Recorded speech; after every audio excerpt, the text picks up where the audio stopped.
और इस मरतबा भी जो है सदर ट्रम्प का तकरीर का जवाब जो है वो वर्जीनिया की गवर्नर देंगी। इनके खिताब के बाद डेमोक्रेट पार्टी ने वर्जीनिया की जो गवर्नर मुंतखब हुई हैं, खातून है एबीगेल, वो जो है सदर ट्रम्प की तकरीर का जवाब देंगी डेमोक्रेट पार्टी की जानिब से। उसकी उन्होंने तैयारी की है और काफ़ी अहम खिताब है, सालाना खिताब होता है स्टेट ऑफ द यूनियन।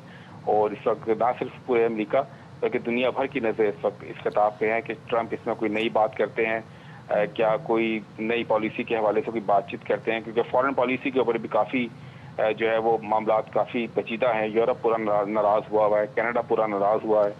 और जहांज़ेब, ईरान के हवाले से भी सबको इंतजार है कि डोनाल्ड ट्रंप आज क्या कहते हैं और क्या सोच रहे हैं, क्या फैसला करने जा रहे हैं, और क्या आज वो अपना फैसला सुना देंगे तकरीर में?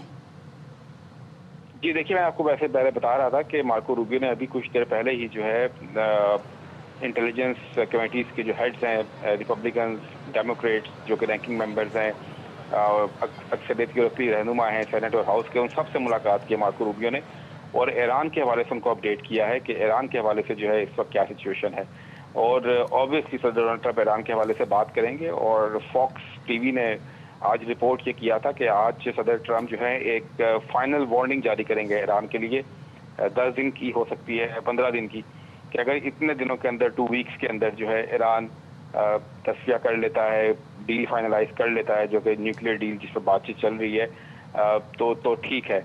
लेकिन अगर ऐसा ना हुआ तो फिर अमेरिका जो है वो ईरान पर हमले करेगा, उनकी तनसीबात को निशाना बनाएगा, उनकी मिलिट्री और सिविलियन क़यादत को निशाना बनाएगा। ऐसा बिल्कुल अमेरिकी मीडिया के अंदर बातचीत की जा रही है। और यकीनी तौर पर आपने दुरुस्त कहा, ईरान के हवाले से उम्मीद है, इम्कान है इस बात का कि ईरान के हवाले से ट्रंप जरूर बात करेंगे। ठीक है जहांज़ेब, साथ ही रहेगा। ये आप नाज़िर इस वक्त देख रहे हैं स्टेट ऑफ यूनियन कांग्रेस के खिताब के लिए अमेरिकी सदर ट्रंप इस वक्त आ चुके हैं।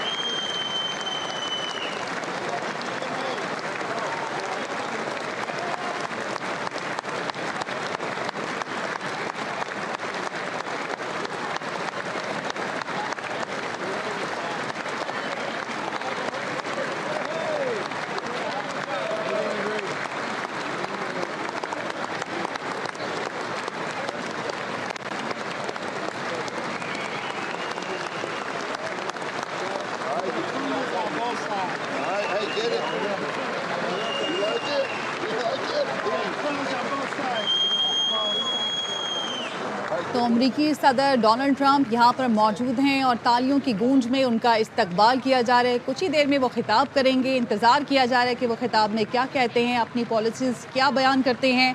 अमरीकी सदर Donald Trump state of the union से खिताब के लिए पहुँच चुके हैं। खिताब में सदर ट्रंप मुल्क की पॉलिसियों समेत उमूर ख़ारजा पर बात करेंगे और खिताब में ट्रंप ईरान को आखिरी वार्निंग जारी करेंगे। सदर ट्रंप खिताब के लिए वाइट हाउस से कैपिटल हिल के लिए रवाना हुए थे और अब ये पहुंच चुके हैं और तालियों की गूंज में उनका इस्तकबाल किया जा रहा है। उनकी पार्टी की जानिब से अमरीकी सदर डोनाल्ड ट्रंप का स्टेट ऑफ द यूनियन खिताब, state of the union Congress से सदर का सालाना कारकर्दगी हिकमत अमली पर खिताब होता है और कांग्रेस के मुश्तरका इजलास से खिताब में ट्रंप मुल्क की पॉलिसियों समेत उमूर ख़ारजा पर बात करेंगे, जबकि खिताब में सदर ट्रंप ईरान को आखिरी वार्निंग भी जारी करेंगे। और इस खिताब से पहले वज़ीर ख़ारजा मार्को रूबियो गैंग ऑफ 8 को ईरान पर ब्रीफिंग देंगे। दूसरे दौर में सदारत के इस पहले खिताब के बारे में ट्रंप की जानिब से कहा गया था कि मेरे पास कहने को बहुत कुछ है, तो मेरा बहुत तवील खिताब होने जा रहा है। अब सबको इंतज़ार है कि ट्रंप क्या पॉलिसीज़ बयान करते हैं। अमरीकी सदर Donald Trump state of the union खिताब के लिए पहुंच चुके हैं और उनका पुरतपाक इस्तकबाल किया जा रहा है। वो मुसाफा भी कर रहे हैं, लोगों से मिल भी रहे हैं। इसके बाद वो खिताब करेंगे जो कि बकौल उनके एक तवील खिताब होने जा रहा है। State of the union Congress से सदर का सालाना कारकर्दगी हिकमत अमली पर खिताब होता है और कांग्रेस के मुश्तरका इजलास से खिताब में ट्रंप मुल्क की पॉलिसियों समेत उमूर ख़ारजा पर बात करेंगे। डेमोक्रेट्स की जानिब से भी ट्रंप के खिताब के दौरान एहतजाज का इम्कान जाहिर किया जा रहा है, क्योंकि ज़ाहिर है ट्रंप की पॉलिसी से उनको इख्तलाफ है, जबकि आगे मिड टर्म इलेक्शन भी होने जा रहे हैं। तो अब सबकी नज़रें हैं कि ट्रंप क्या खिताब में कहते हैं, क्या कुछ नया कहते हैं या वही बातें ट्रंप की जानिब से एक बार फिर दोहराई जाती हैं। ख़ास तौर पर ईरान के हवाले से वो क्या फ़ैसला कर चुके हैं और उस हवाले से क्या वो सोच रहे हैं उस बारे में भी सबकी नजरें कि ट्रंप आज के इस खिताब में क्या कहते हैं। अमेरिकी सदर डोनाल्ड ट्रंप का स्टेट ऑफ द यूनियन खिताब, और खिताब में सदर ट्रंप मुल्की पॉलिसियों समेत उमूर खारजा पर आज बात करने वाले हैं।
Members of Congress, I have the high privilege and distinct honor of presenting to you the President of the United States.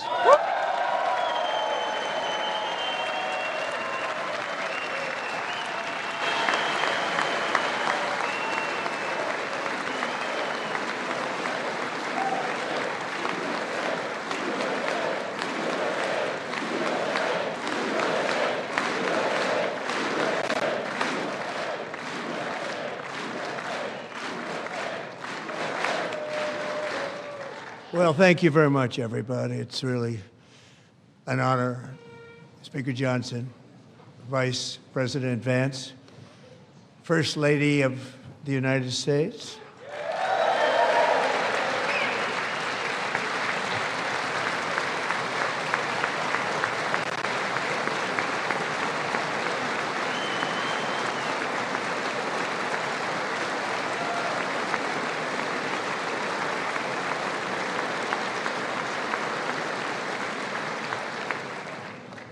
Second Lady of the United States,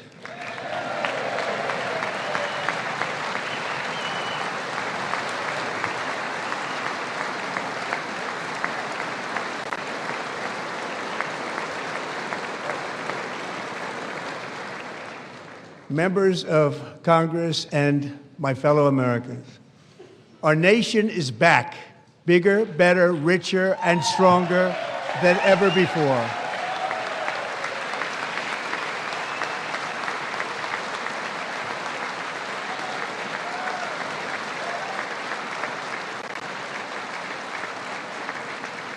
Less than 5 months from now, our country will celebrate an epic milestone in American history, the 250th anniversary of our glorious American independence. This July 4th, we will mark 2.5 centuries of liberty and triumph, progress and freedom in the most incredible and exceptional nation ever to exist on the face of the earth. And you've seen nothing yet. We're going to do better and better and better. This is the golden age of America.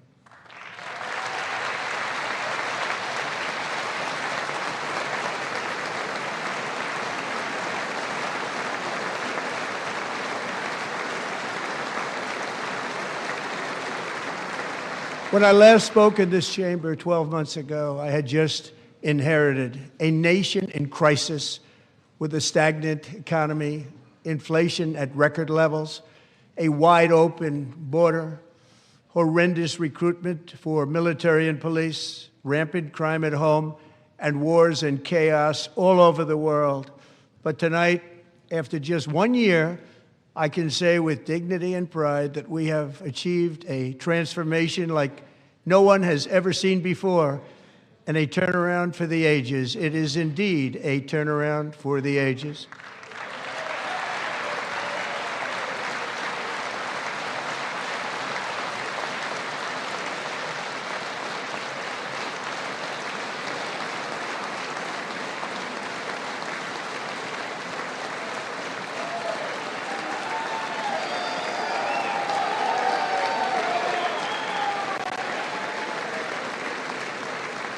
And we will never go back to where we were just a very short time ago. We're not going back. Today, our border is secure.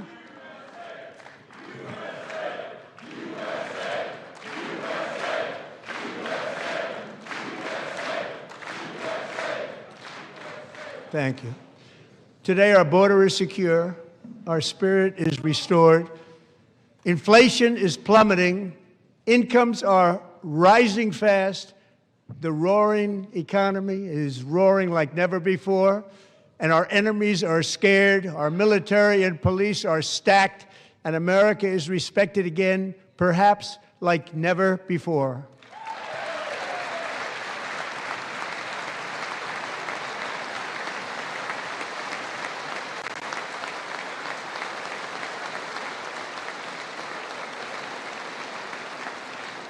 After 4 years in which millions and millions of illegal aliens poured across our borders, totally unvetted and unchecked, we now have the strongest and most secure border in American history by far.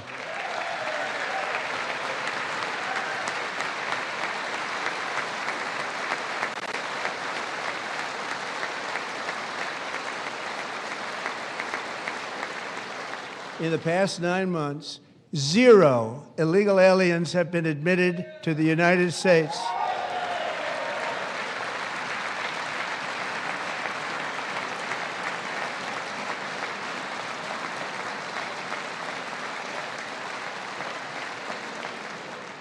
But we will always allow people to come in legally, people that will love our country and will work hard to maintain our country.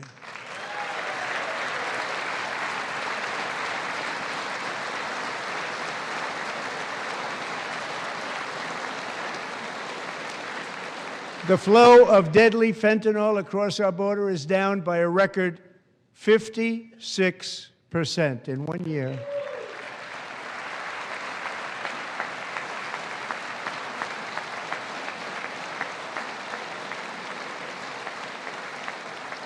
And last year, the murder rate saw its single largest decline in recorded history. This is the biggest decline, think of it, in recorded history, the lowest number in over 125 years, year 1900. In fact, substantially before my wonderful father, I had a wonderful father, Fred, before he was born, substantially before he was born. That's a long time ago. He wouldn't like me to say that, but that's a long time ago. The Biden administration and its allies in Congress gave us the worst inflation in the history of our country. But in 12 months, my administration has driven core inflation down to the lowest level in more than 5 years. And in the last 3 months of 2025, it was down to 1.7%.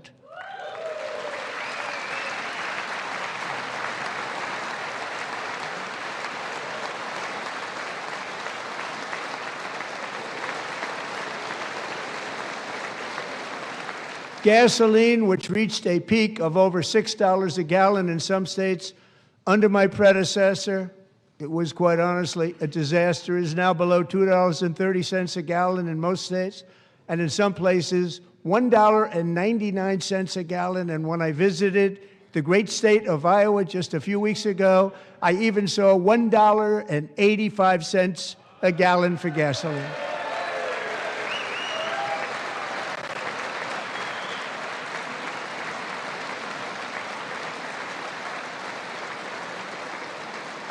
Mortgage rates are the lowest in 4 years and falling fast, and the annual cost of a typical new mortgage is down almost $5,000 just since I took office. 1 year. And low interest rates will solve the Biden-created housing problem while at the same time protecting the values of those people who already own a house that really feel rich for the first time in their lives. We want to protect those values. We want to keep those values up. We're going to do both. And we are going to keep it that way. The stock market has set 53 all-time record highs since the election. Think of that, 1 year. Boosting pensions, 401ks, and retirement accounts for the millions and millions of Americans. They're all gaining. Everybody's up, way up. In 4 long years, the last administration got less than $1 trillion in new investment in the United States. And when I say less, substantially less. In 12 months, I secured commitments for more than $18 trillion pouring in from all over.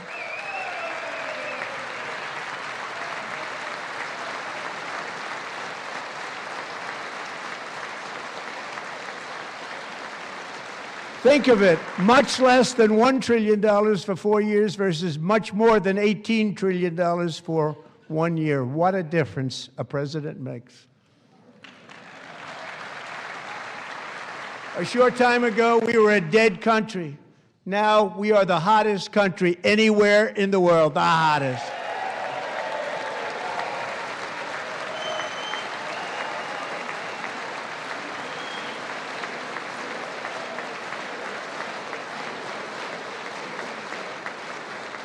As thousands of new businesses are forming and factories, plants, and laboratories are being built, we have added 70,000 new construction jobs in just a very short period of time. It's getting bigger and bigger and stronger. Nobody can believe what they're watching. American oil production is up by more than 600,000 barrels a day, and we just received from our new friend and partner, Venezuela, more than 80 million barrels of oil.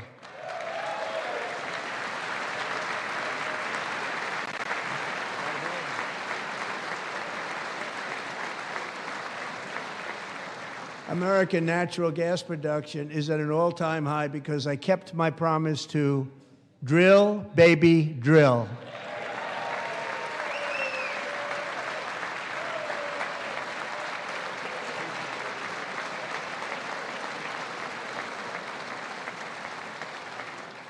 More Americans are working today than at any time in the history of our country. Think about that. Any time in the history of our country, more working today. And 100% of all jobs created under my administration have been in the private sector.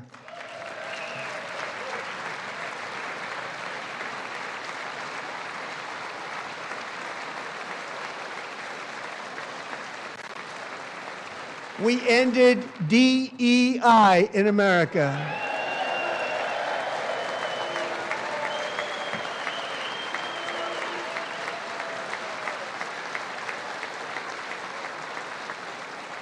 We cut a record number of job-killing regulations, and in 1 year we have lifted 2.4 million Americans, a record, off of food stamps.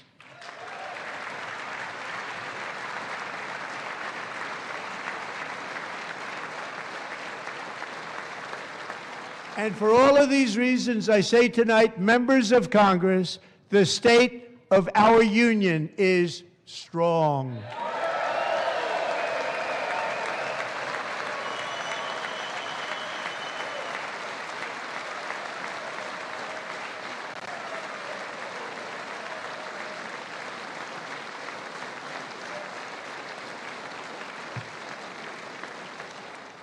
Our country is winning again. In fact, we're winning so much that we really don't know what to do about it.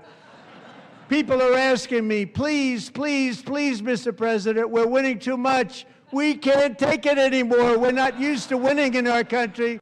Until you came along, we're just always losing, but now we're winning too much.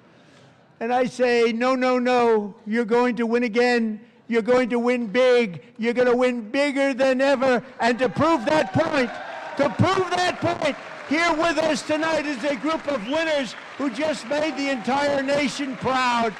The men's gold medal Olympic hockey team. Come on in.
That's the first time I've ever seen them get up.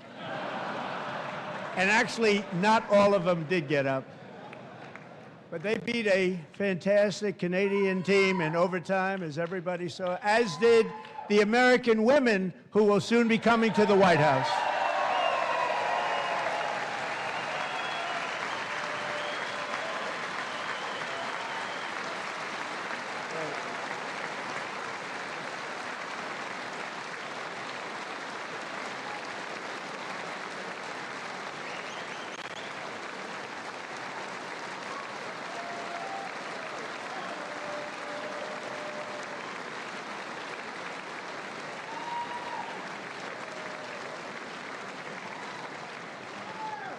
They were in the Oval Office before, and I just want to say a second very big congratulations to Team USA. But I have to say that, and I told them this, and we took a vote of the team. I said, anybody votes no, I'm not doing it.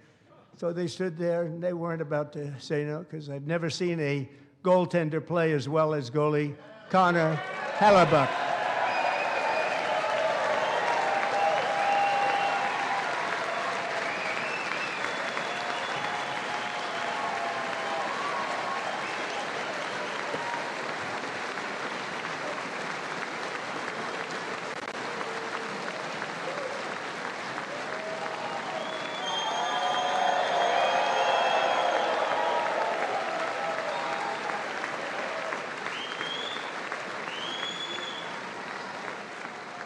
Think of it, 46 shots on goal, and I asked him, the one shot, the one where you put your stick in the back and it hit the neck of your stick and bounced off, do you practice that, or was that a little lucky? He refused to answer that question. But I just want to tell you that the members of this great hockey squad will be very happy to hear, based on their vote and my vote, and in this case my vote was more important, that I will soon be presenting Connor with our highest civilian honor, which we will be given, and which has been given to many athletes over the years. But when I say many, not too many, like 12, it's called the highest civilian honor in our country, the Presidential Medal of Freedom.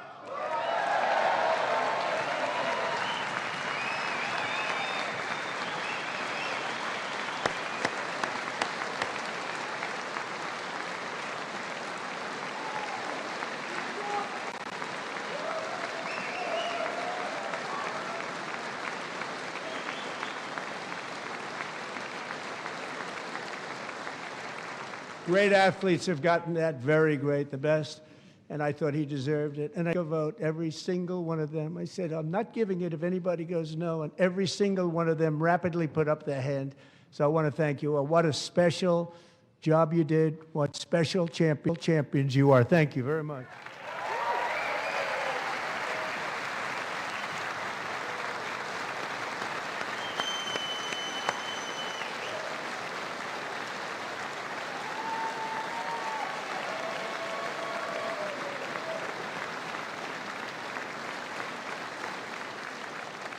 I'm also pleased to say that the next time the Olympic torch is lit, it will be here in America for the 2028 Olympics, and it's the summer version right in Los Angeles. We're going to do a good job in Los Angeles.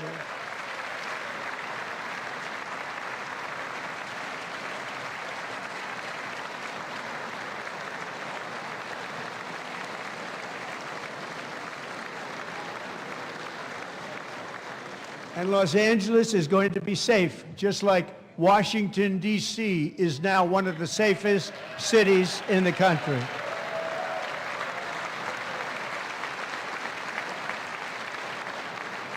And this year, and I must say I got them both.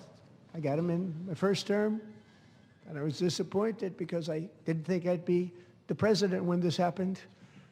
But strange things took place. And now I've got them because I got the Olympics and I got the 2026 FIFA World Cup, and I wanted to claim the 250th, but I didn't get away with that one. I couldn't claim that one for myself. But we're getting the World Cup, so we have the World Cup and the Olympics coming, and that is exciting news.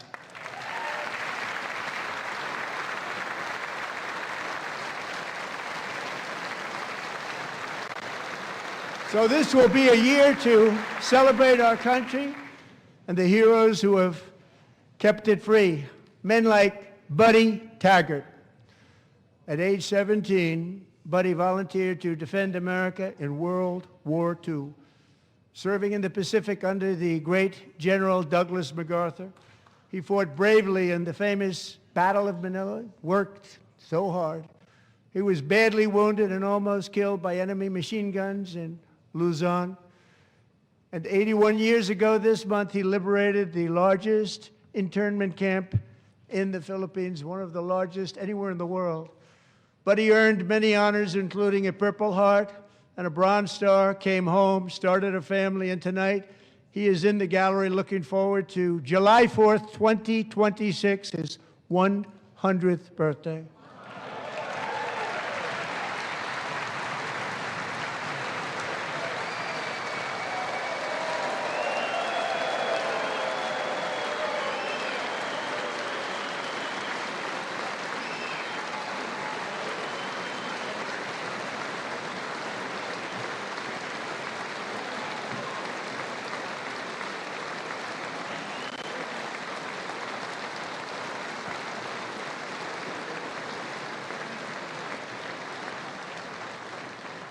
So, Buddy, you're a brave man, and we salute you. Even in times of challenge, setback, and immense heartache, the spirit of 1776 has always shone through very brightly. It was July 4th of last year when floodwaters tore through a girls' summer camp in Central Texas, one of the worst things I've ever seen. I was there, rising 26 feet in the matter of minutes, tragically claiming many, many lives. You all remember that one. As the waters threatened to sweep her away, 11-year-old Millie Kate McClelland closed her eyes and prayed to God. She thought she was going to die. Those prayers were answered when Coast Guard rescue swimmer Scott Ruskin descended from a helicopter above. Nobody knew where he came from. It was Scott's first ever rescue mission, a young guy, but very brave, very, very top, always top in his class, and he lifted not just Millie Kate, but 164 others to safety.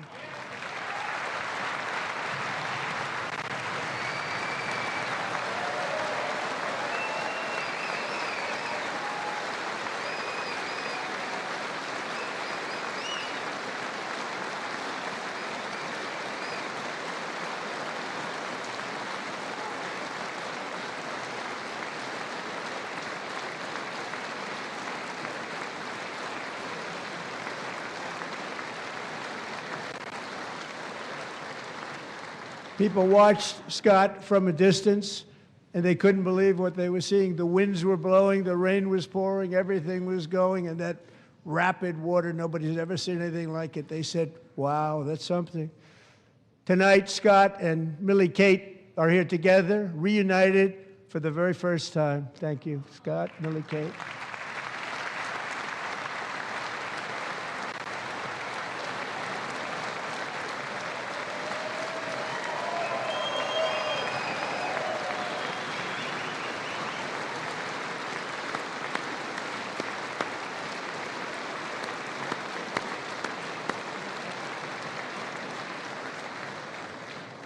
And Petty Officer Ruskin, I'm pleased to inform you that I am now awarding you the Legion of Merit for extraordinary heroism, which is what it was, extraordinary heroism. Thank you.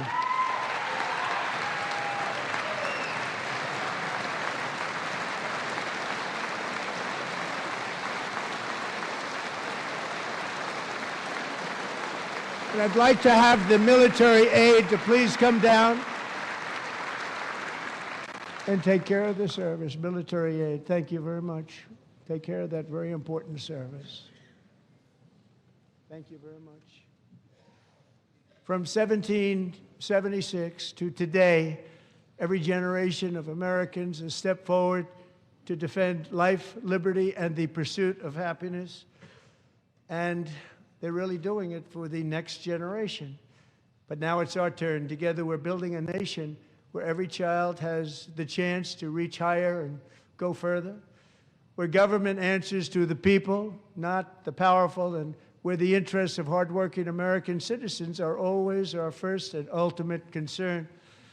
That is the debt we owe to the heroes who came before us, and that is the promise we must keep to America for our 250th year. Last year, I urged this Congress to begin the mission by passing the largest tax cuts in American history, and our Republican majorities delivered so beautifully. Thank you, Republicans.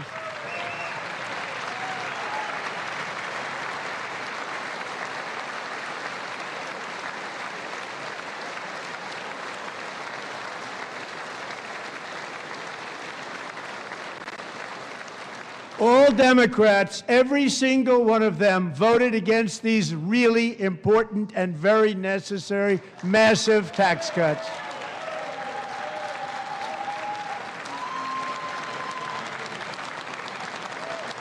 They wanted large-scale tax increases to hurt the people instead. But we held strong, and with the great, big, beautiful bill, we gave you no tax on tips, no tax on overtime, and no tax on Social Security for our great seniors.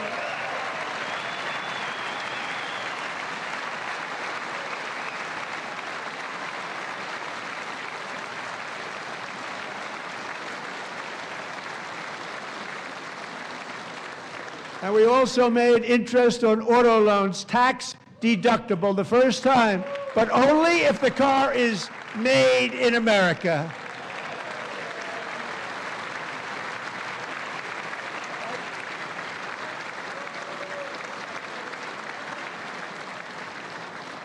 Recently in Pennsylvania, I met Megan Hemhauser, a devoted mom who's homeschools her children, beautiful, 2 children, during the day while waiting tables at night as her husband works overtime operating very heavy equipment. Megan is here this evening, and she's happy to tell you that she is so much richer because with no tax on tips, no tax on overtime, and our expanded child tax credit done again by Republicans, Megan and her husband will take home more than $5,000 extra just for the year, cutting her tax bill in more than half.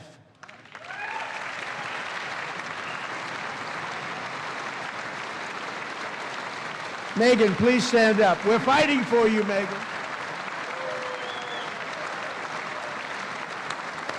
Thank you, Megan. Thank you, Megan. We're fighting for you, Megan.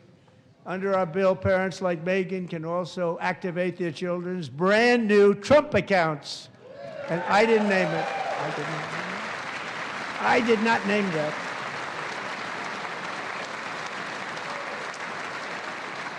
Nobody believes me, but I did not name it. It was named by a very tall man sitting right there in the 3rd row. Nice man, a good man. Tax-free investment accounts for every American child. This is something that's so special and has taken off and gone through the roof.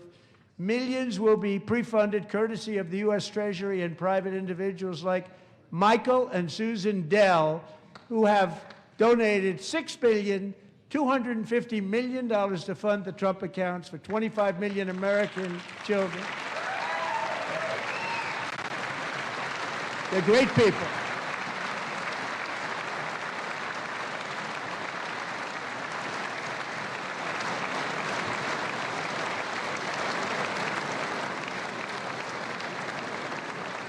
When I asked Michael Dell, how do you make all that money? He said, well, I just sat on my dorm in school, and I made computers, and I'd sell them to people, and I just kept selling and selling and selling, and pretty amazing story. That's called the American dream. He sold a lot of computers, a lot of those laptops, so I congratulate him on that, but I really thank him and Susan, as well as others like Brad Gerstner, a very tremendous guy. He was behind it right from the beginning. Brad Gerstner. Thank you, Brad.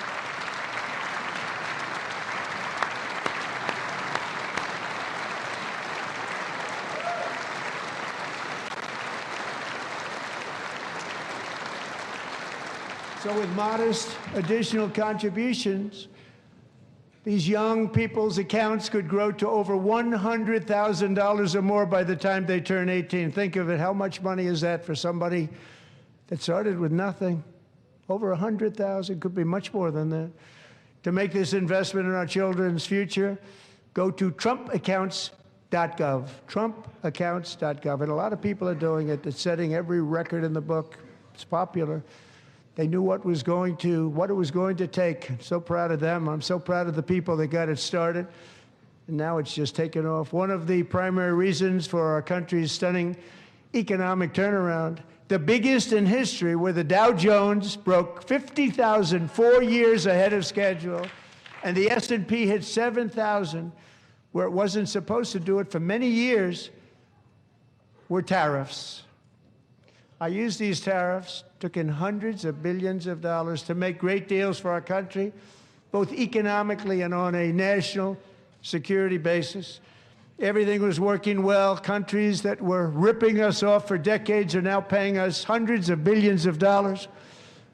They were ripping us so badly, you all know that. Everybody knows it. Even the Democrats know it. They just don't want to say it. And yet these countries are now happy, and so are we. We made deals. The deals are all done. And they're happy. They're not making money like they used to, but we're making a lot of money. There was no inflation, tremendous growth, and the big story was how Donald Trump called the economy correctly, and 22 Nobel Prize winners in economics didn't. They got it totally wrong. They got it really wrong. And then just 4 days ago, an unfortunate ruling from the United States Supreme Court. It just came down. It came down. Very unfortunate ruling. But the good news is that almost all countries and corporations want to keep the deal that they already made, right, Scott? Knowing that the legal power that I, as president, have to make a new deal could be far worse for them, and therefore they will continue to work along the same successful path that we had negotiated before the Supreme Court's unfortunate involvement. So despite the disappointing ruling, these powerful, country-saving, it's saving our country, the kind of money we're taking in, peace-protecting. Many of the wars I settled was because of the threat of tariffs. I wouldn't have been able to settle them without. Will remain in place under fully approved and tested alternative legal statutes. And they have been tested for a long time. They're a little more complex, but they're actually probably better, leading to a solution that will be even stronger than before. Congressional action will not be necessary. It's already time-tested and approved. And as time goes by, I believe the tariffs paid for by foreign countries will, like in the past, substantially replace the modern-day system of income tax, taking a great financial burden off the people that I love.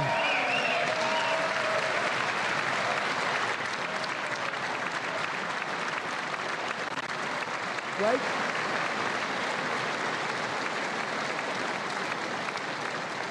Moving forward, factories, jobs, investment, and trillions of dollars will continue pouring into the United States of America because we finally have a president who puts America first. I put America first. I love America.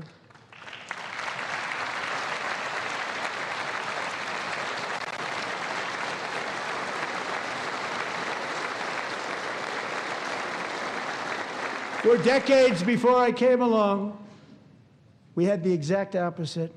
From trade to healthcare, from energy to immigration, everything was stolen and rigged in order to drain the wealth out of the productive, hardworking people who make our country great, who make our country run. Under Biden and his corrupt partners in Congress and beyond, it reached a breaking point with the Green New scam, open borders for everyone. They poured in by the millions and millions from prisons, from mental institutions. They were murderers, 11,888 murders. They came into our country. You allowed that to happen. And record-setting inflation that cost the typical family $34,000 in just a speck of time. Now the same people in this chamber who voted for those disasters suddenly used the word affordability, a word, they just used it.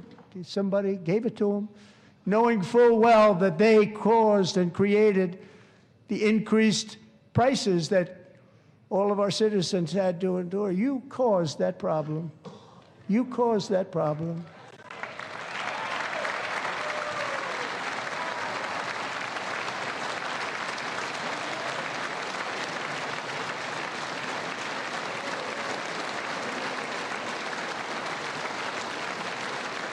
They knew their statements were a lie. They knew it. They knew their statements were a dirty, rotten lie. Their policies created the high prices. Our policies are rapidly ending them. We are doing really well. Those prices are plummeting downward.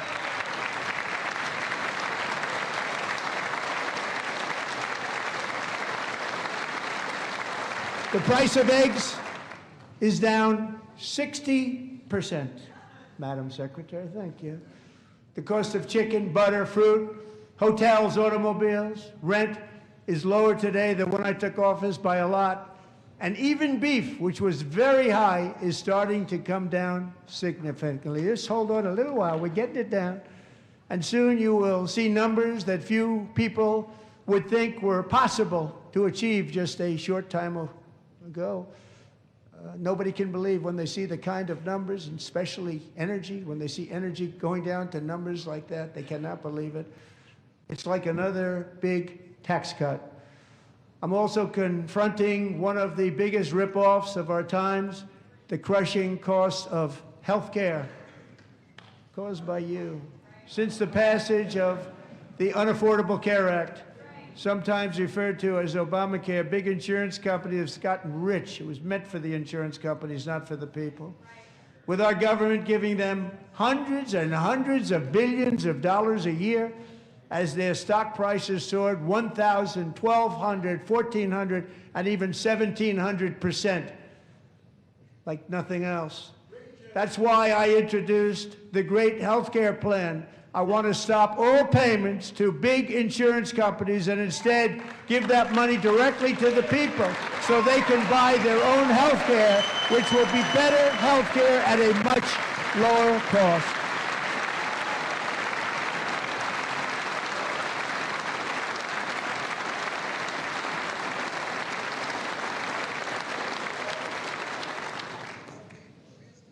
In addition, my plan requires maximum price transparency. That's a big deal. Sounds so simple, so big. And I did that in my first term, and the Democrats immediately terminated it with full knowledge that they were doing a very bad thing for the people. Costs were going to go way up, and that's what happened, and now I'm bringing them way down on health care and everything else.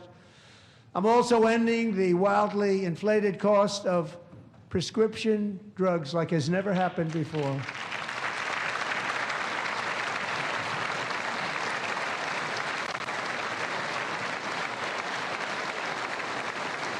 Other presidents tried to do it, but they never could. They tried. Most didn't try, actually. But they tried. They said they tried. They couldn't do it. They didn't even come close. They were all talk and no action, but I got it done. Under my just enacted most favored nation agreements, Americans who have for decades paid by far the highest prices of any nation anywhere in the world for prescription drugs will now pay the lowest price anywhere in the world for drugs. Anywhere, the lowest price.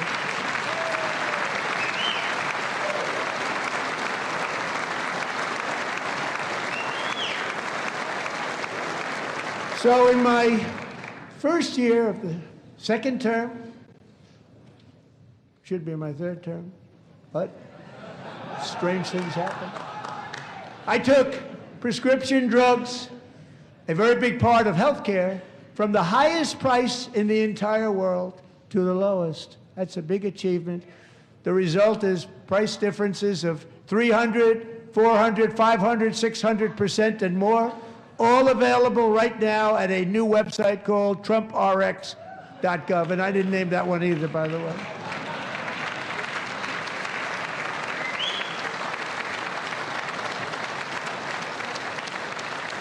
And here tonight is the very first customer ever to get that big discount, and it is big, Catherine Rayner. For 5 years, she and her husband have struggled with infertility, and they turned to IVF. One drug has been costing Catherine $4,000 to purchase. But a few weeks ago, she logged onto the Trump RX website and got that same drug that cost $4,000, got it for under $500, a reduction of much more, actually, than $3,500. Catherine, we are all praying for you, and you're going to be a great mom.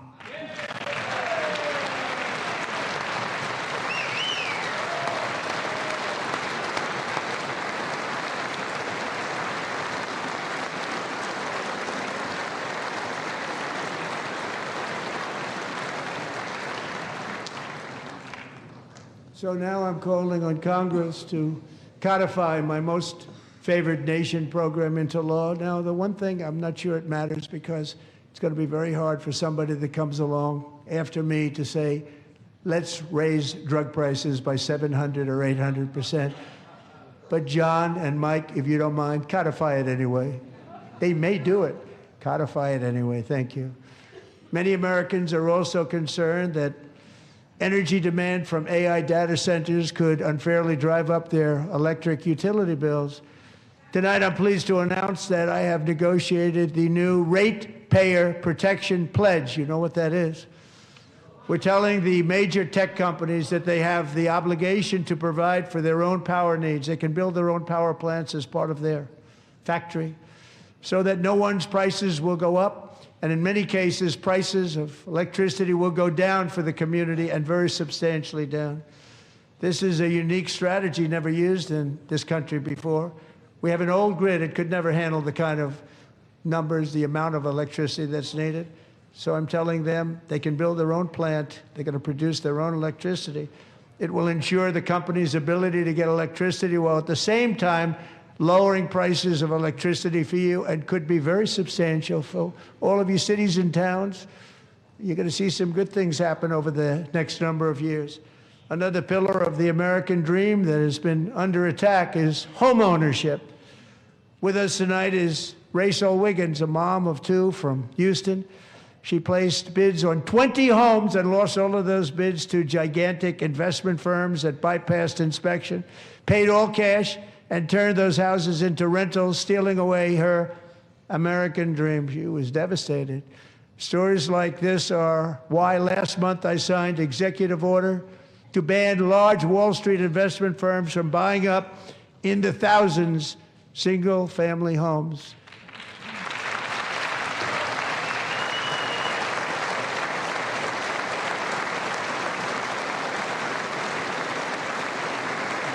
And now I'm asking Congress to make that ban permanent, because homes for people, really, that's what we want. We want homes for people, not for corporations. Corporations are doing just fine. 𝐕𝐤𝐬𝐿, thank you very much. Good luck with your home. You'll get one soon.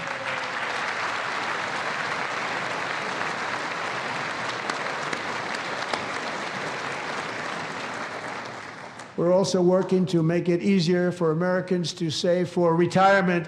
And under this administration, we will always protect Social Security and Medicare. They are not protecting it for our seniors. We will always protect Social Security, Medicare, Medicaid.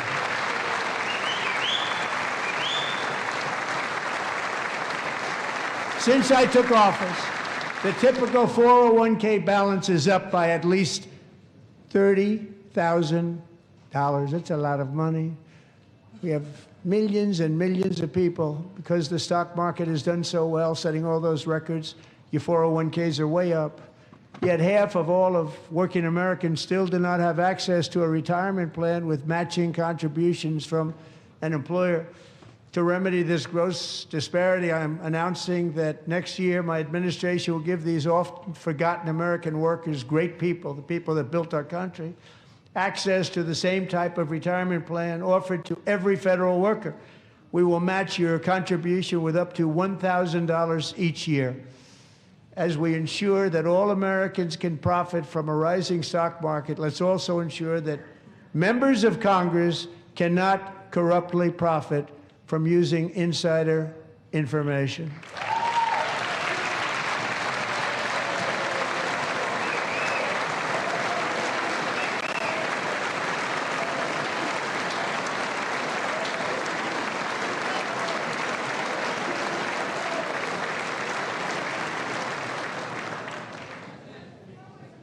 They stood up for that. I can't believe it.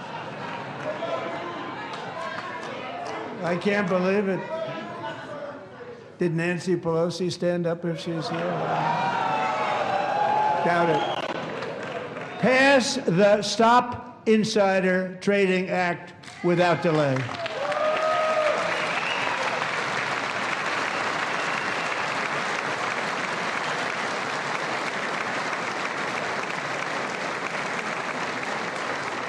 I wasn't sure if anybody, even on this side, was going to applaud for that. I'm very impressed. Thank you. I'm very impressed. But when it comes to the corruption that is plundering, it's plundering America. There's been no more stunning example than Minnesota, where members of the Somali community have pillaged an estimated $19 billion from the American taxpayer. Oh, we have all the information. And in actuality, the number is much higher than that. And California, Massachusetts, Maine, and many other states are even worse. This is the kind of corruption that shreds the fabric of a nation, and we are working on it like you wouldn't believe. So tonight, although started 4 months ago, I am officially announcing the war on fraud to be led by our great Vice President, J.D. Vance.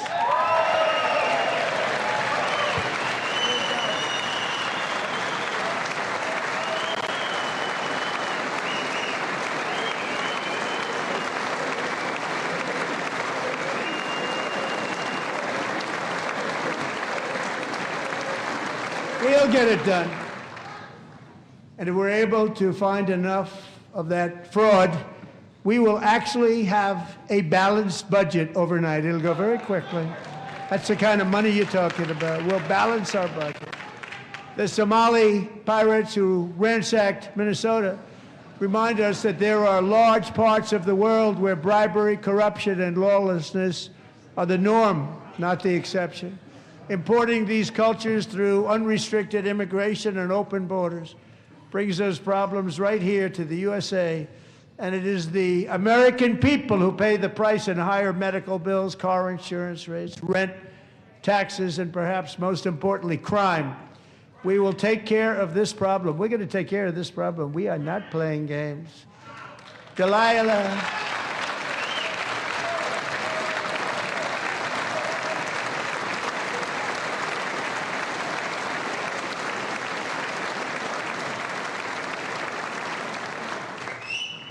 𝐍𝐞𝐰𝐬 was only 5 years old in June 2024 when a 18-wheel tractor trailer plowed into her stopped car traveling at 60 miles an hour or more. The driver was an illegal alien let in by Joe Biden and given a commercial driver's license by open borders politicians in California. Doctors said Delilah would never be able to walk or talk, have a good life. She wouldn't even be able to eat again. But against all odds, she is now in the first grade learning to walk. And she's here this evening with her dad, Marcus, a fantastic man. Delilah, please, you are a great inspiration. Please stand up.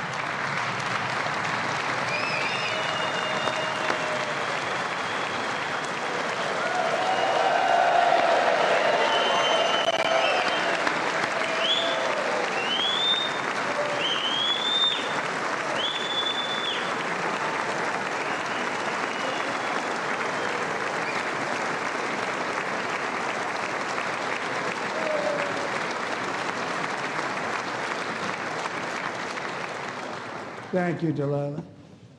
Many, if not most, illegal aliens do not speak English and cannot read even the most basic road signs as to direction, speed, danger, or location.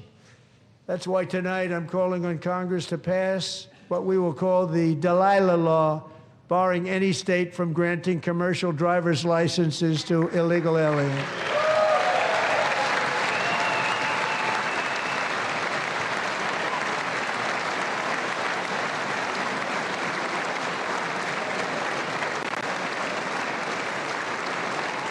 And yesterday, as you probably saw at the White House, I hosted a ceremony with Americans who lost their treasured loved ones to the scourge of illegal immigration. People came into our country, how we allowed this to happen with our open borders.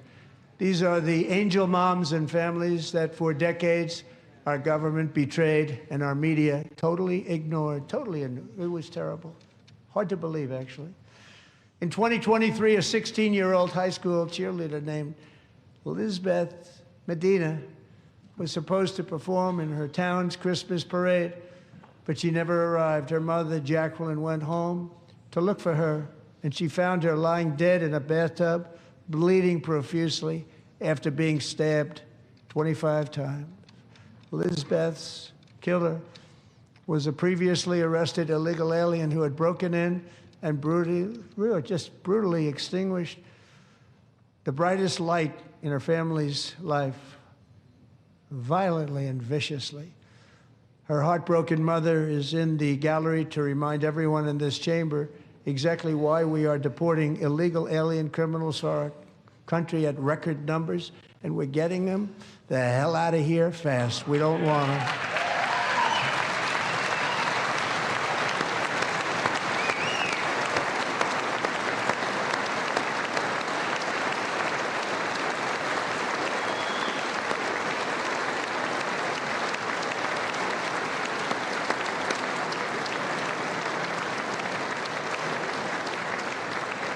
Thank you very much, Jacqueline. Thank you. We can never forget that many in this room not only allowed the border invasion to happen before I got involved, but indeed they would do it all over again if they ever had the chance. If they ever got elected, they would open up those borders to some of the worst criminals anywhere in the world. The only thing standing between Americans and a wide open border right now is President Donald J. Trump and our great Republican patriots in Congress. Thank you. Thank you.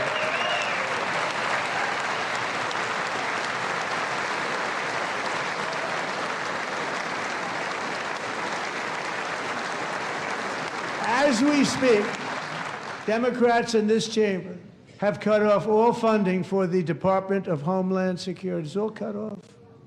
It's all cut off. They have instituted another Democrat shutdown, the first one costing us 2 points on GDP. 2 points we lost on GDP, which probably made them quite happy, actually. Now they have closed the agency responsible for protecting Americans from terrorists and murderers. Tonight I'm demanding the full and immediate restoration of all funding for the border security, homeland security of the United States, and also for helping people clean up their snow. We have no money because of the Democrats, and it would be nice, we'd love to give you a hand at cleaning it up, but you gave no money. Nobody's getting paid. It's a shame. So you have to think about it. We have, in case you didn't know, a pretty large snowstorm out there. One of the great things about the State of the Union is how it gives Americans the chance to see clearly what their representatives really believe. So tonight I'm inviting every legislator to join with my administration in reaffirming a fundamental principle. If you agree with this statement, then stand up and show your support. The first duty of the American government is to protect American citizens, not illegal aliens.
Isn't that a shame? You should be ashamed of yourself not standing up. You should be ashamed of yourself. That is why I'm also asking you to end deadly sanctuary cities that protect the criminals and enact serious penalties for public officials who block the removal of criminal aliens. In many cases, drug lords, murderers all over our country, they're blocking the removal of these people out of our country, and you should be ashamed of yourself. Yeah.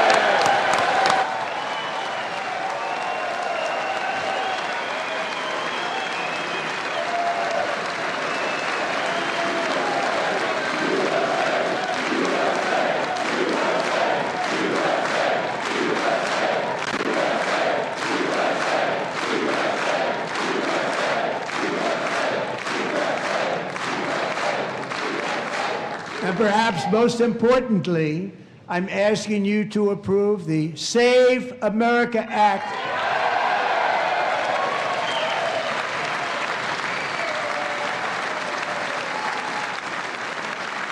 To stop illegal aliens and others who are unpermitted persons from voting in our sacred American elections. That cheating is rampant in our elections. It's rampant. It's very simple. All voters must show voter ID.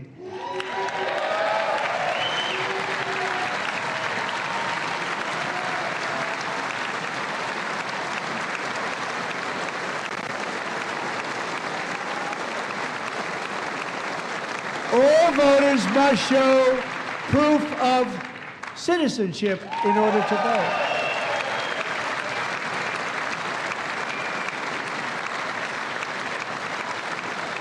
And no more crooked mail-in ballots except for illness, disability, military, or travel. None. And this should be an easy one. And by the way, it's polling at 89%, including Democrats. 89%.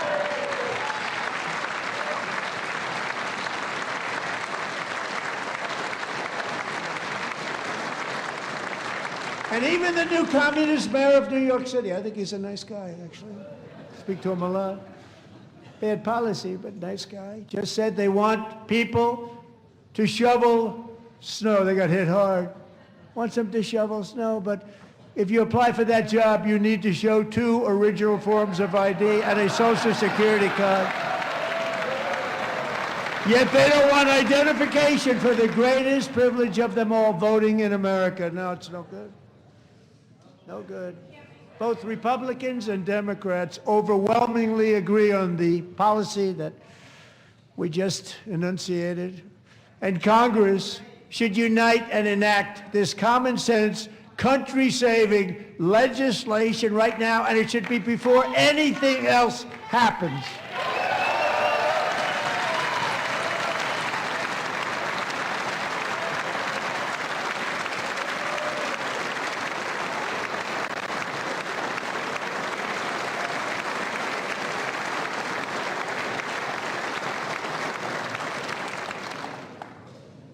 And the reason they don't want to do it, why would anybody not want voter ID? One reason, because they want to cheat. There's only one reason.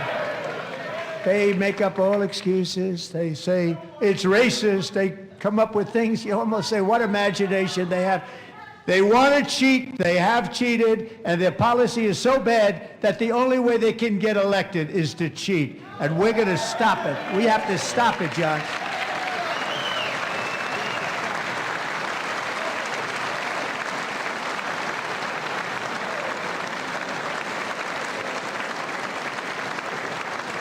And here is one more opportunity to show common sense in government.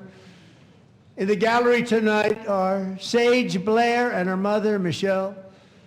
In 2021, Sage was 14 when school officials in Virginia sought to socially transition her to a new gender, treating her as a boy and hiding it from her parents. Hard to believe, isn't it? Before long, a confused Sage ran away from home after she was found in a horrific situation in Maryland A left-wing judge refused to return Sage to her parents because they did not immediately state that their daughter was their son. Sage was thrown into an all-boys state home and suffered terribly for a long time. But today, all of that is behind them because Sage is a proud and wonderful young woman with a full-ride scholarship to Liberty University. Sage and Michelle, please stand up.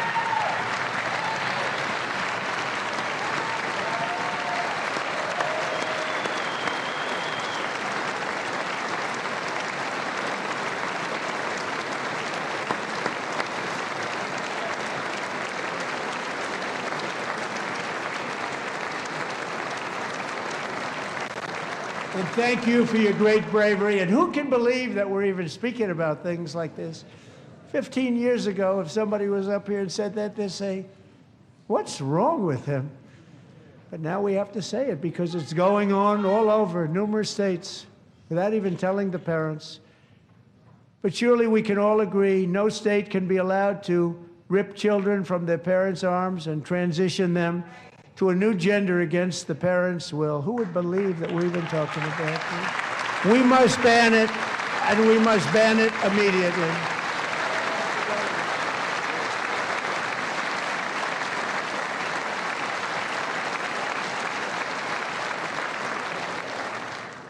Look, nobody stands up. These people are crazy, I'm telling you. They're crazy.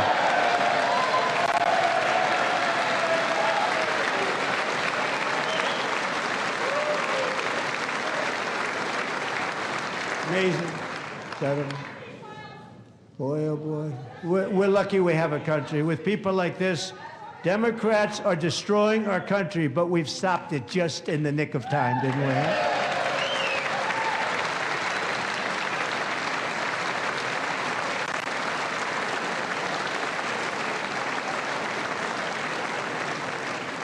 No one cares more about protecting America's youth than our wonderful First Lady, now a movie star. She's a movie star. Can you believe it? Who would have believed that? Over the past year, she has had an incredible impact championing AI legislation, advancing a landmark executive order on foster care, and helping secure $30 million to launch the Melania Trump Foster Youth to Independence Initiative. It's a tremendous, really a tremendous thing that happened and had a lot of bipartisan support. She gets much better bipartisan support than I do. I get none. She gets a lot. Someday you're going to have to tell me how you did that.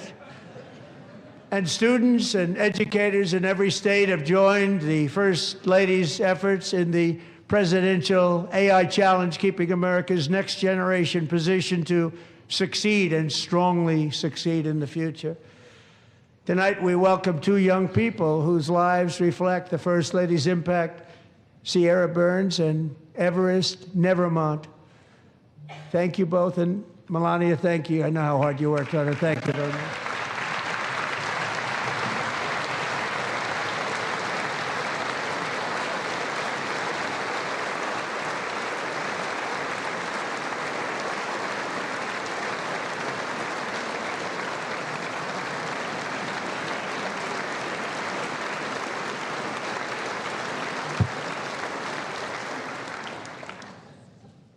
I'm very proud to say that during my time in office, both the first 4 years and in particular this last year, there has been a tremendous renewal in religion, faith, Christianity, and belief in God. Tremendous renewal.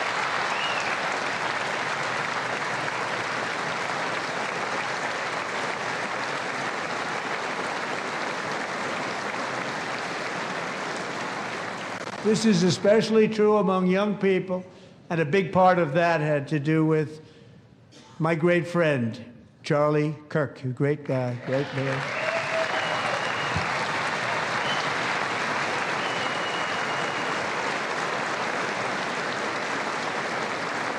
So last year, Charlie was violently murdered by an assassin and martyred, really martyred for his beliefs.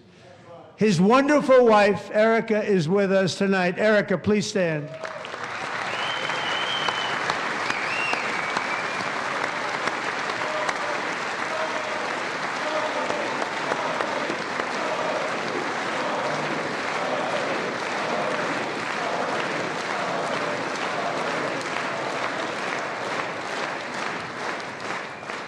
Thank you, Erica. Been through a lot. In Charlie's memory, we must all come together to reaffirm that America is one nation under God, and we must totally reject political violence of any kind.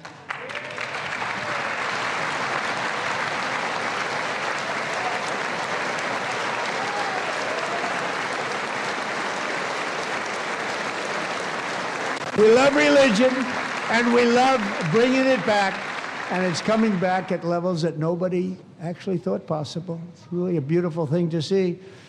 Above all, unleashing America's promise requires keeping our communities safe.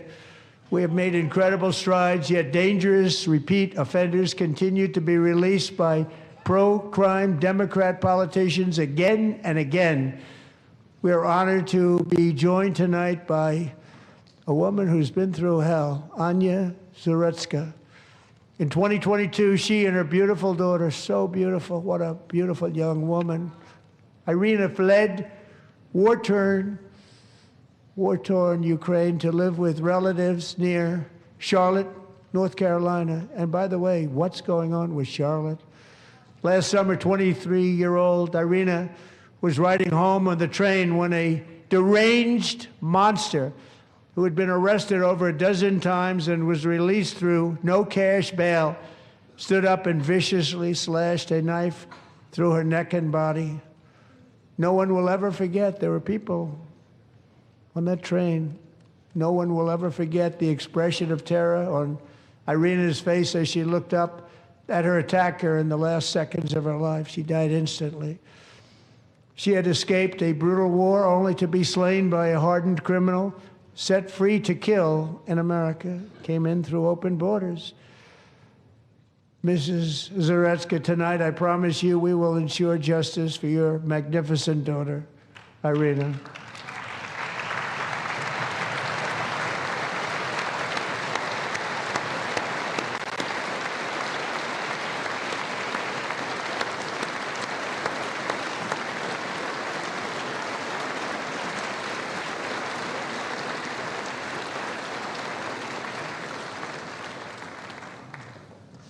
How do you not stand? How do you not stand? I'm asking this Congress to pass tough legislation to ensure that violent and dangerous repeat offenders are put behind bars, and importantly, that they stay there.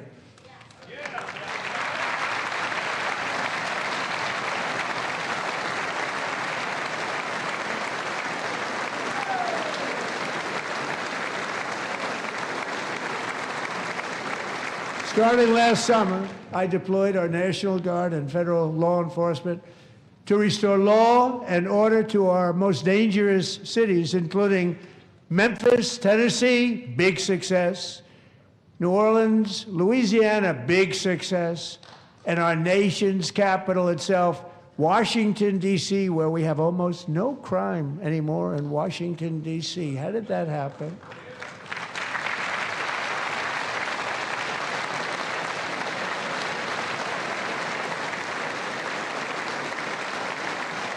In fact, crime in Washington is now at the lowest level ever recorded, and murders in D.C. this January were down close to 100% from a year ago.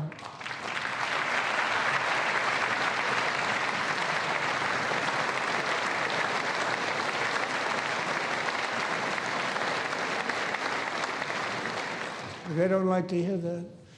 One of the sick people, one of the brave service members who helped achieve this stunning turnaround was 20-year-old West Virginia Army National Guard Specialist Sarah Beckstrom. After a 4-month deployment, she voluntarily extended her service, and her rank was going to be lifted. She was doing so well. They were so proud of her.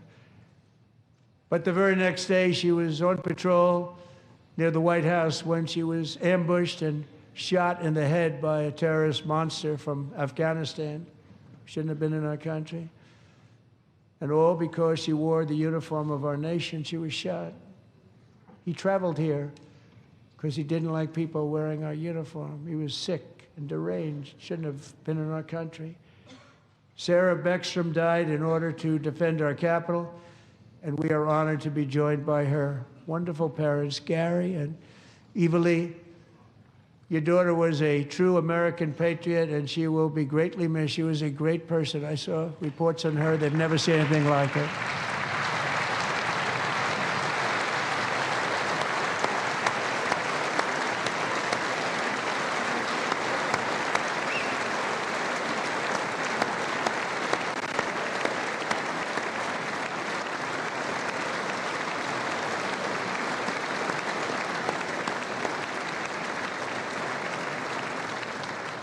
So sorry. Thank you very much. A great young lady. I saw reports that were like, perfect. She was perfect. Serving alongside Sarah that day was Staff Sergeant Andrew Wolf. The terrorist shot Andrew in the head, and no one thought he could possibly make it. The two of them, Sarah and Andrew, both shot violently in the head. Neither was expected to make it. They weren't even given a chance, except his wonderful mother, named Melody, who I spoke to the same night, and she was so positive.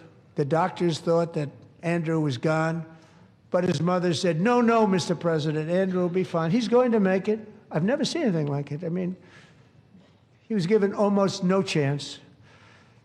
She said, I have no doubt, sir, he's going to be okay. This was a conversation that I had with her that night, with her son laying helplessly in bed, blood all over. Everybody is praying, she said, sir, he will be okay. The doctors didn't understand what she was saying, and after looking at the results of the damage done, neither did I. She was so strong and conclusive that even Andrew's great father felt she didn't really understand the gravity of the situation. But she turned out to be right. Right, Melody? She turned out to be right.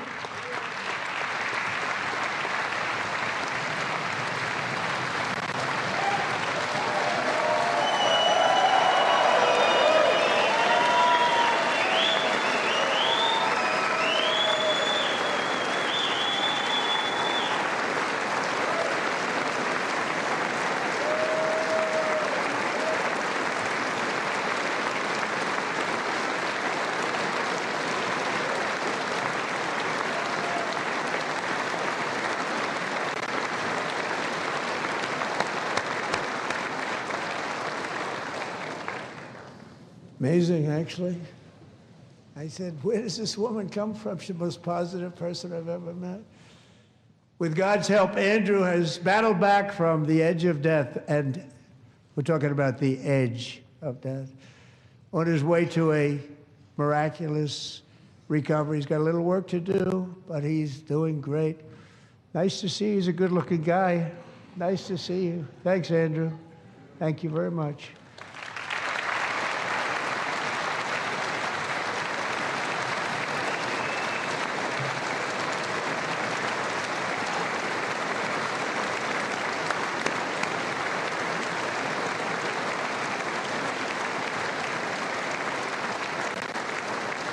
So, Andrew, while you're up, now I'm going to ask a highly respected General James Seward to present Staff Sergeant Andrew Wolf and the great family of Sarah Beckstrom with the award created by our late, great President George Washington himself. It's called the Purple Heart.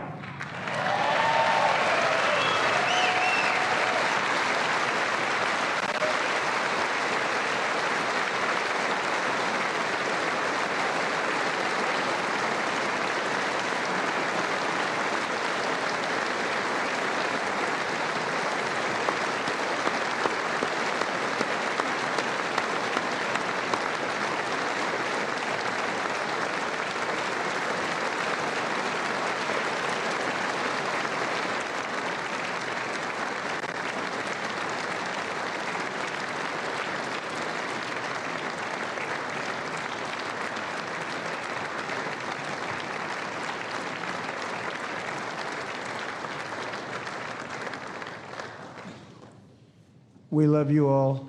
Love you. We're proudly restoring safety for Americans at home, and we are also restoring security for Americans abroad. Our country has never been stronger. My first 10 months, I ended 8 wars, including Cambodia. Isn't it funny? You're sick people. Cambodia and Thailand, Pakistan and India. Would have been a nuclear war. 35 million people said the Prime Minister of Pakistan would have died if it were not for my involvement. Kosovo and Serbia, Israel and Iran, Egypt and Ethiopia, Armenia and Azerbaijan, the Congo and Rwanda, and of course the war in Gaza, which proceeds at a very low level. It's just about there. And I want to thank Steve Witkoff and Jared Kushner for your help. Thank you, Steve. Thank you, Jared.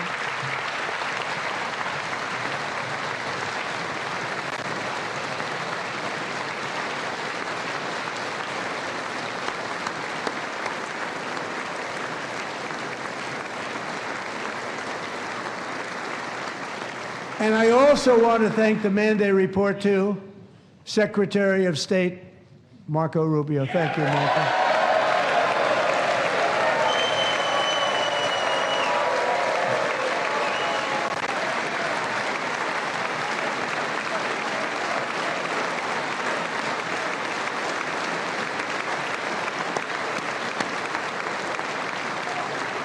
People don't like you. You know, Marco got 100% of the votes when he was in confirmation. I think our next one was about 54%. And some of the Democrats are now saying, I can't believe we approved that guy. And he said it's an honor that they feel that way, right, Marco? You have done a great job, great Secretary of State. I think he'll go down as the best ever.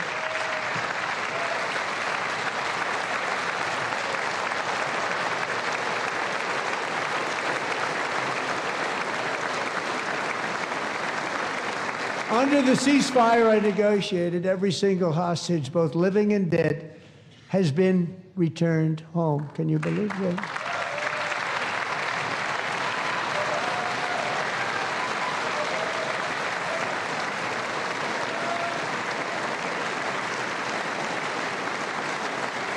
Nobody thought it was possible. Nobody thought that was possible. Both living and dead, and those parents who had a dead son, their boy, they'd always tell me their boy, they wanted him as much as though he were living. It was an amazing period of time. And they came back, and when we got all of the living hostages back, and many, many before them, but I always said those last 20 are going to be very tough, but we got many, many more, hundreds. But I said those last 20 are going to be tough. We got them back. But we only got back 14 or 15 of the dead, of the 28. And believe it or not, Hamas worked along with Israel, and they dug and they dug and they dug. It's a tough thing to do, going through bodies all over, passing up 100 bodies sometimes for each one that they found. Tough job. And they finally got it back to 27. And then Steve and Jared, they got it back to 28. They found all 28. Nobody thought that was possible, but we did it. And I remember the family of the 28th. They were so grieved, but they were so happy as it's possible to be. They had their boy back. The mother said, "Sir, we have our boy back." What a period of time that was, but we got them all back. So thank you both very much. Great job.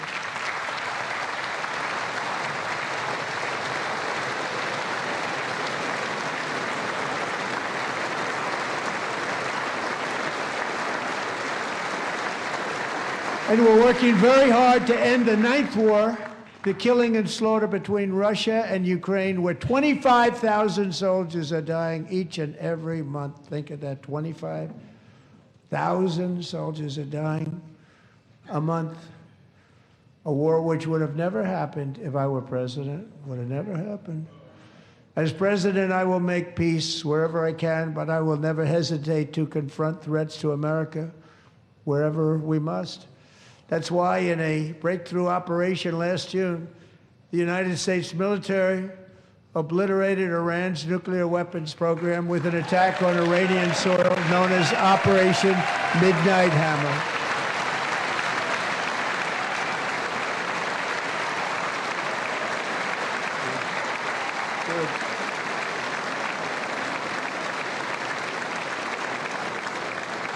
For decades, it had been the policy of the United States never to allow Iran to obtain a nuclear weapon.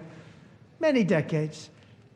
Since they seized control of that proud nation 47 years ago, the regime and its murderous proxies have spread nothing but terrorism and death and hate. They've killed and maimed thousands of American service members and hundreds of thousands and even millions of people with what's called roadside bombs. They were the kings of the roadside bomb. And we took out Soleimani. I did that during my first term. Had a huge impact. He was the father of the roadside bomb.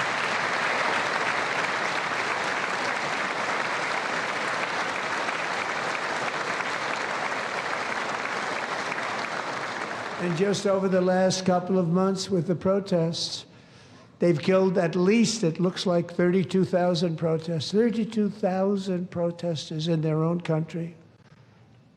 They shot them and hung them. We stopped them from hanging a lot of them with the threat of serious violence. But this is some terrible people.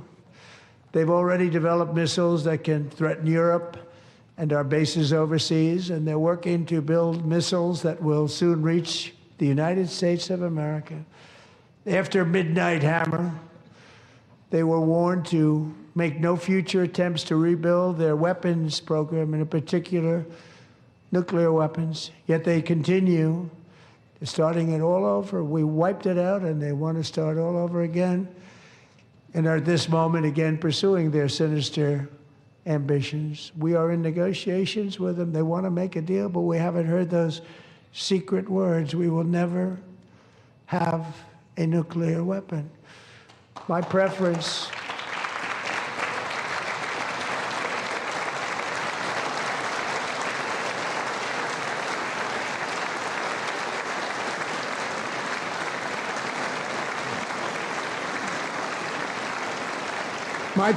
is to solve this problem through diplomacy.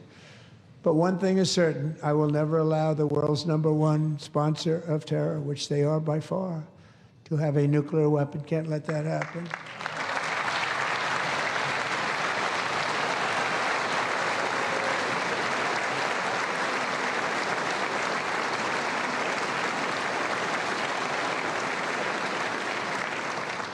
And no nation should ever doubt America's resolve. We have the most powerful military on earth. I rebuilt the military in my first term. We're going to continue to do so. Also, we just approved a $1 trillion budget. We have no choice. We have to be strong, because hopefully we will seldom have to use this great power that we built together. It's really called peace through strength, and it's been very, very effective.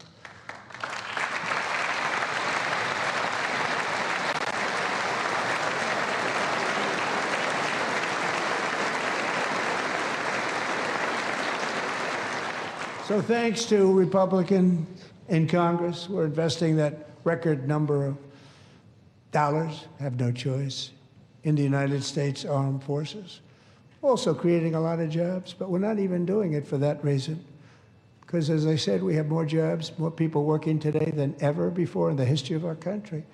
And NATO countries are friends and allies. They are. They're our friends and they're our allies. Have just agreed, at my very strong request, to pay 5% of GDP for military defense rather than the 2%, which they weren't paying. We were paying for almost all of NATO. Now they're paying 5 as opposed to not paying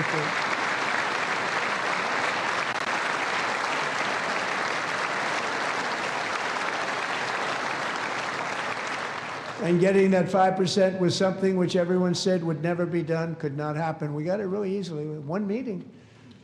And big difference between 2% that's not paid. We were paying the freight of many of them. Very few were paid up. Now 5%, then they're paid. And everything we send over to Ukraine is sent through NATO, and they pay us in full. They pay us totally in full. Every branch of our armed forces is setting records for recruitment. This is so exciting. And every service member recently.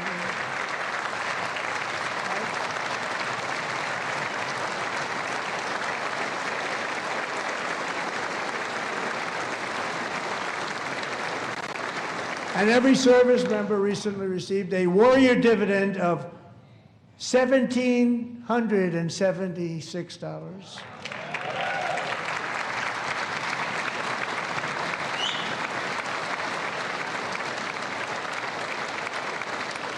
You know, they put it on my desk. We got the money from tariffs and other things, a lot of money we have. We have much more money than people understand. Have to rebuild that program a little bit, but it won't take long. But we got the money, and it was $1,775, and they wanted my approval. And I said, what's the number? $1,775. I said, wait a minute, for $1 more we can have $1,776. It's going to... I said, we're going to figure that. I never asked anybody if we could afford it. $1 more, I said $1,776. And I said, that's good. And I'll tell you what, our military, that was 4 months ago, our military, I never see a person in the military that doesn't thank me for it, so we're honored to do it. They deserve it. And we call it 1776. It was great. And we love our military. We love our law enforcement. We love our firemen. You know, the firemen don't get mentioned enough. We love our firemen. We're also...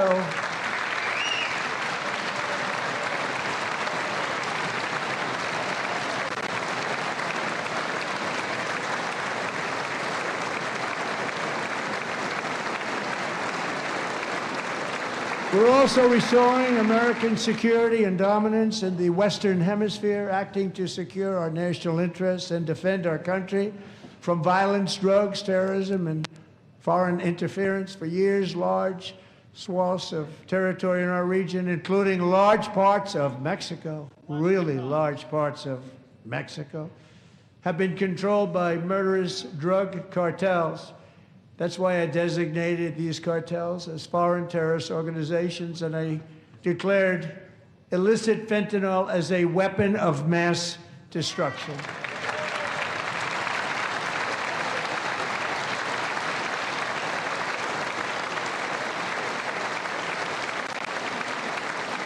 And with our new military campaign, we have stopped record amounts of drugs coming into our country and virtually stopped it completely coming in by water or sea. You probably noticed that.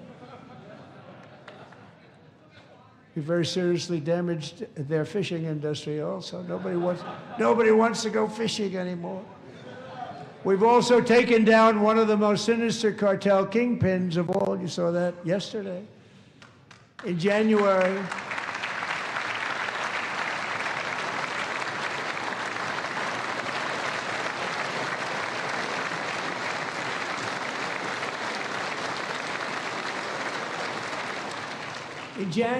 elite American warriors carried out one of the most complex, spectacular feats of military competence and power in world history. No one's seen anything like it. Foreign leaders, I won't tell you who, called me and they said, very impressive, very impressive.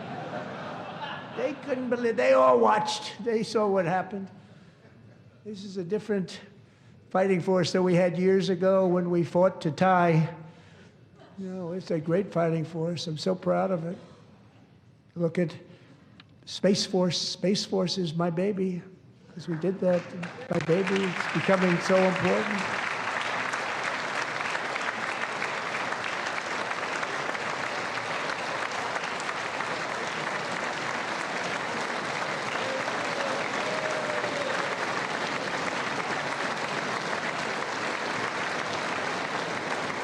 And America's armed forces overwhelmed all defenses and utterly defeated an enemy, good fighters, to end the reign of outlawed dictator Nicolas Maduro and bring him to face American justice.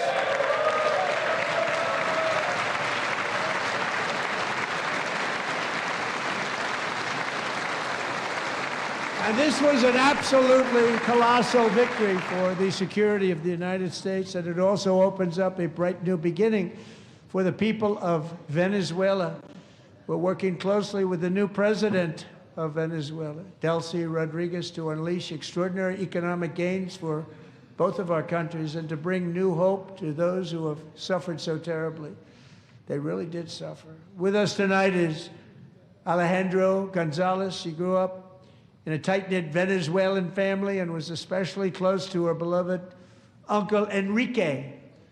But after Enrique ran for office and opposed Maduro, he was kidnapped by Maduro's security forces and thrown into the regime's really infamous prison in Caracas. Alejandro feared she would never see her uncle again. She feared for her own life also. But since the raid, we have worked with the new leadership, and they have ordered the closure of that vile prison and released hundreds of political prisoners already, with more to come. Alejandro, I'm pleased to inform you that not only has your uncle been released, but he is here tonight. We brought him over to celebrate his freedom with you in person. Enrique, please come down.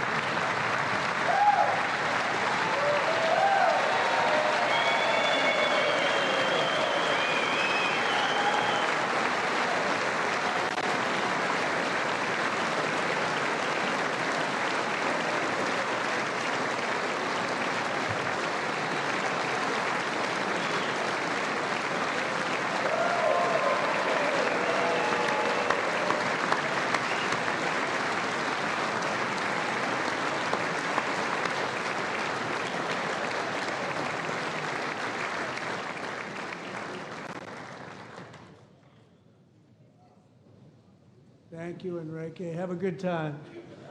Nice to have you back, Enrique. There were many heroes on that January raid to capture Maduro, really great heroes. It was very dangerous. They knew we were coming. They were all set. But the deeds of one warrior that night will live forever in the eternal chronicles of military valor. Chief Warrant Officer 5, Eric Slover, planned the mission and was the flight lead in the cockpit of the first helicopter, a big, beautiful, powerful helicopter. It was a massive Chinook carrying, as you can imagine, many, many American warfighters. Wearing the dog tags, his wife Amy had blessed with holy water before he left. She knew it was going to be a rough one. Eric steered the Chinook under the cover of night and descended swiftly upon Maduro's heavily protected military fortress. This was a major military installation, protected by thousands of soldiers and guarded by Russian and Chinese military technology. How did that work out? Not too good. While preparing to land, enemy machine guns fired from every angle, and Eric was hit very badly in the leg and hip, one bullet after another. He absorbed 4 agonizing shots, shredding his leg into numerous pieces. And yet, despite the fact that the use of his legs was vital to successful helicopter flight, legs are the most important part of flying a helicopter, to deliver the many commandos who would capture and detain Maduro was the only thing Eric was thinking about. Then, even as he was gushing blood, which was flowing back down the aisle, helicopter lands at a steep angle. The machine gun stood right in front of him. They were right in front of him, 2 machine gunners who escaped the wrath of the previous planes. Eric maneuvered his helicopter with all of those lives and souls to face the enemy and let his gunners eliminate the threat. Turned the helicopter around so the gunners could take care of business, saving the lives of his fellow warriors from what could have been a catastrophic crash deep in enemy territory. Only after safely landing the helicopter with all the warriors aboard in the exact right spot, which was vital to the mission. We probably would have had to maybe cancel the mission if that didn't happen. Eric told his co-pilot, also wounded, but not as gravely, to take over. I'm about ready to pass out. The success of the entire mission and the lives of his fellow warriors hinge on Eric's ability to take searing pain. It was unbelievable what's happened to his legs, of the bullets, and keep on flying and landing and People knew what was happening. Everybody in the back of the helicopter knew because they saw the blood pouring down the aisle.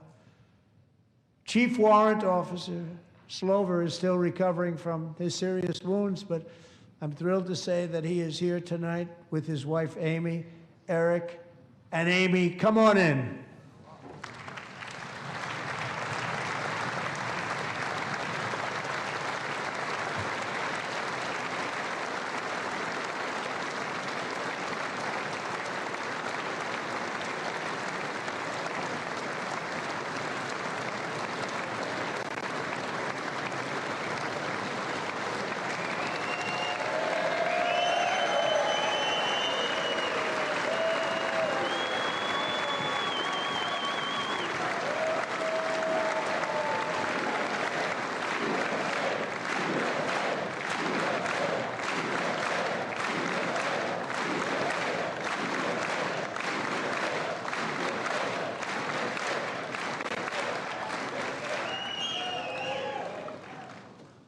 So we have a surprise for Eric and Amy. In recognition of Eric's actions above and beyond the call of duty, I would now like to ask General Jonathan Braga to present Chief Warrant Officer Slover with our nation's highest military award, the Congressional Medal of Honor.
Well, thank you very much, Eric and Amy.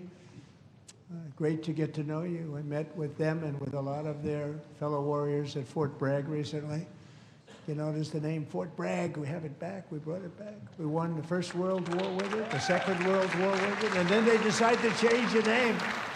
So we changed it back. Everybody wanted to change back too. And 10 of Eric's fellow warriors from that incredible night of victory will also be receiving medals at a private ceremony that will soon be held at the White House. And Eric will be there. Thank you.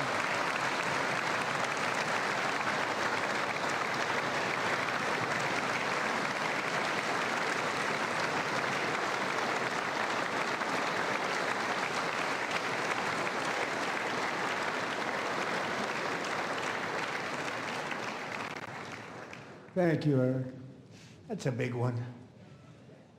Tonight we've celebrated many truly extraordinary American patriots, but there is one last living legend to honor before we go. He is one more heroic American aviator, Navy fighter pilot. Royce Williams served in World War II, Korea, Vietnam, flying more than 220 missions. In the skies over Korea in 1952, Royce was in the dogfight of a lifetime, legendary dogfight. Flying through blizzard conditions, his squadron was ambushed by 7 Soviet fighter planes. It was his first aerial combat of the war, and despite being massively outnumbered and outgunned, Royce led the takedown of 4 enemy jets and almost destroyed the others, vanquishing his adversaries while taking 263 bullets to his own plane and being seriously hurt. His story was secret for over 50 years. He didn't even want to tell his wife, but the legend grew and grew. But tonight, at 100 years old, this brave Navy captain is finally getting the recognition he deserves. He was a legend long before this evening.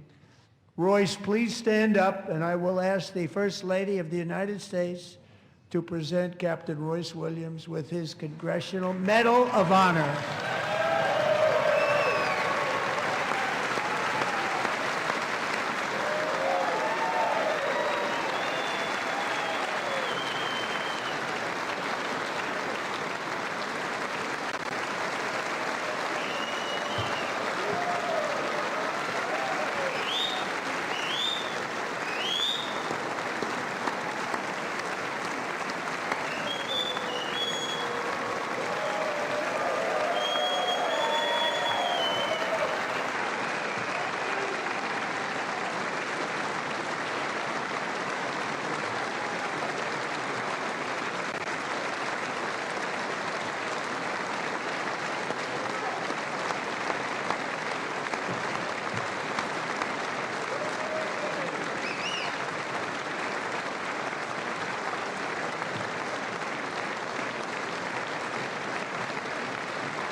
Thank you, Royce, and thank you, Eric. I've always wanted the Congressional Medal of Honor, but I was informed I'm not allowed to give it to myself, and I wouldn't know why I'd be taking it, but if they ever open up that law, I will be there with you someday. But you know, that's our highest honor, Congressional Medal of Honor, and that's a big thing, and it's an honor to be in the same room with you. Thank you both very much, Eric. Thank you.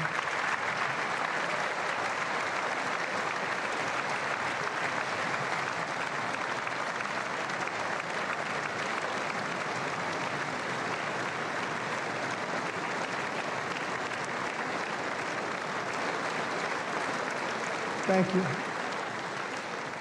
250 years is a long time in the life of a nation, but in another sense, it's really a mere moment in the eye of history. Two of the gentlemen we met in the gallery this evening took their first breaths 1 century ago, 100 years before that, on July 4th, 1826, the author of the Declaration of Independence, brilliant, Thomas Jefferson, drew his last breath. Just a single long human lifespan separates the giants who declared and won our independence from the heroes who stand among us tonight. Everything our nation has done, everything we have achieved, has been the work of those few great lifetimes. In those brief chapters, Americans built this nation from 13 humble colonies into the pinnacle of human civilization and human freedom, the strongest, wealthiest, most powerful, most successful nation in all of history. Americans ventured out across the daunting and dangerous continent. We carved paths through an unforgiving wilderness, settled a boundless frontier, and tamed the beautiful but very, very dangerous Wild West. From empty marshes and wide open plains, we raised up the world's greatest cities. Together, we mastered the world's mightiest industries and shattered history's monstrous tyrannies. And we liberated millions from the chains of fascism, communism, oppression, and terror. Americans lifted humanity into the skies on the wings of aluminum and steel. And then we launched mankind into the stars on rockets powered by sheer American will and unyielding American pride. We wired the globe with our ingenuity. We captivated the planet with American culture. And now we are pioneering the next great American breakthroughs that will change the entire world. All of this and so much more is the enduring legacy, unmatched glory of the hardworking patriots who built and defended this country and who still carry the hopes and freedoms on all of humanity's backs. For years they were forgotten, betrayed, and cast aside, but that great betrayal is over and they will never be forgotten again, because when the world needs courage, daring, vision, and inspiration, it is still turning to America. And when God needs a nation to work his miracles, he knows exactly who to ask. There is no challenge Americans cannot overcome, no frontier too vast for us to conquer, no dream too bold for us to chase, no horizon too distant for us to claim. For our destiny is written by the hand of providence, and these first 250 years were just the beginning. From the rugged border towns of Texas to the heartland villages of Michigan, from the sun-kissed shores of Florida to the endless fields of the Dakotas, and from the historic streets of Philadelphia to right here in our nation's capital, Washington, D.C., the golden age of America is upon us. The revolution that began in 1776 has not ended. It still continues because the flame of liberty and independence still burns in the heart of every American patriot. And our future will be bigger, better, brighter, bolder, and more glorious than ever before. Thank you, God bless you, and God bless America.